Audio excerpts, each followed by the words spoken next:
ഡാഡിക്ക് എന്നെ അറിയാലോ. നിങ്ങൾ പറയണ പോലെ ഒന്നും ആയിരിക്കുമല്ലോ ഡാഡി ചിന്തിക്കണ. സോറി പറയാൻ മാത്രം എന്ത്? ഡേ, ഞങ്ങൾ പറഞ്ഞ പോലെ അങ്ങ് കേട്ടാ മതി.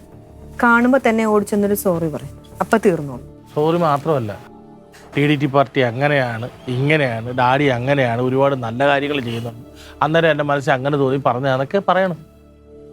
എന്തിടി നോക്കണത്? നിനക്ക് പറഞ്ഞാൽ എന്താ കുഴപ്പം? ഇങ്ങനെ പറയിപ്പിച്ച് ചെയ്താ പിന്നെ അതിന് വല്ല ഇതും ഉണ്ടോ? നിന്റെ ഡാഡിയുടെ സന്തോഷത്തിനും സമാധാനത്തിനും വേണ്ടി അത്രയെങ്കിലും ഒന്ന് ചെയ്യ്. എങ്കിൽ പിന്നെ ഞാനും സോറി പറയാം. നീ സോറി പറയണ്ട. എന്തിന്? നീ ഒരു അക്ഷരം മിണ്ടിയേക്കല്ലേ. നീ പറഞ്ഞാൽ നമ്മളെല്ലാവരോട് പ്ലാൻ ചെയ്ത് പറഞ്ഞത് അപ്പൊ തന്നെ ക്ലീറ്റ് വെച്ചിട്ട് മനസ്സിലാവും. മക്കളൊന്നും അറിഞ്ഞിട്ടില്ല കേട്ടോ. അമ്മയും സോറി പറയണില്ല, വേറെ ആരും പറയണില്ല കേട്ടോ. ഇരിക്കണുണ്ടോ? ഇതേ വരുന്നുണ്ട്.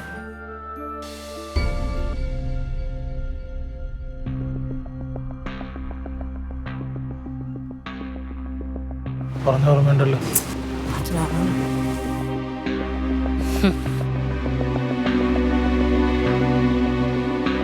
ഡാഡി,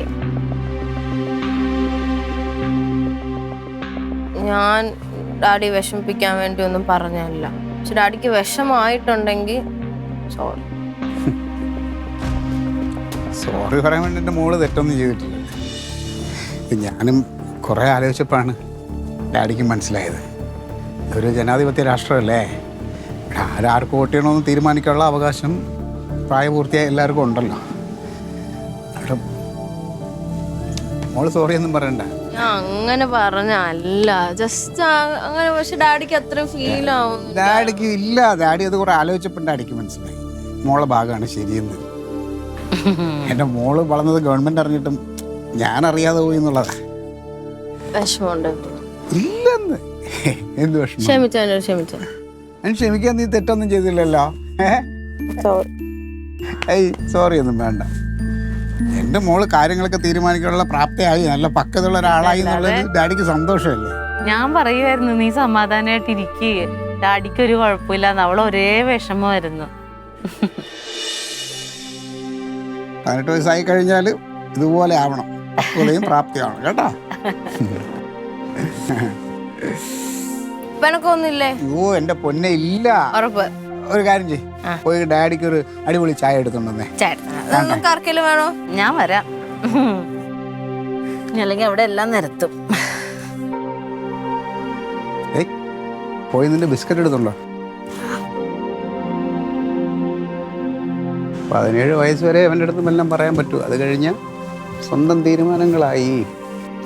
എന്നാലും ഞാൻ ആലോചിക്കുമായിരുന്നു, ഇവിടെ നിന്നപ്പോൾ ഇല്ലാത്ത ഈ ബോധം ഈ ഗേറ്റ് കഴിഞ്ഞിട്ട് വന്നപ്പോൾ എങ്ങനെ തിരിച്ചു കിട്ടി? നീ റൊണാൾഡേ, എന്ത്? ഇതൊരു സൈക്കോളജിക്കൽ മൂവ് എന്ന് പറയും. എന്ത് മൂവ്? ഈ രാഷ്ട്രീയത്തിൽ 10 തലയുള്ള രാവണൻ എന്ന് തന്നെ അറിയപ്പെടുന്നത് വെറുതെ അല്ലല്ലോ. അല്ല, അതിവിടെ പറയേണ്ട കാര്യമില്ല. അവളെ ഇപ്പം നല്ല പക്വതയുള്ള പെങ്കൊച്ച, കാര്യങ്ങൾ തിരിച്ചറിയാനും എങ്ങനെ പ്രവർത്തിക്കണം, എന്ത് ചെയ്യണമെന്നൊക്കെ അറിയാനുള്ള ഒരു ബോധമുള്ളൊരു കുട്ടിയാണ്.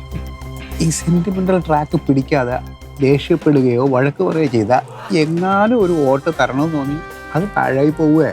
ഇതിപ്പോൾ ഈ സഹതാപത്തിൻ്റെ പേരിൽ ഒരു വോട്ട് തരണമെന്ന് തോന്നിയാലോ?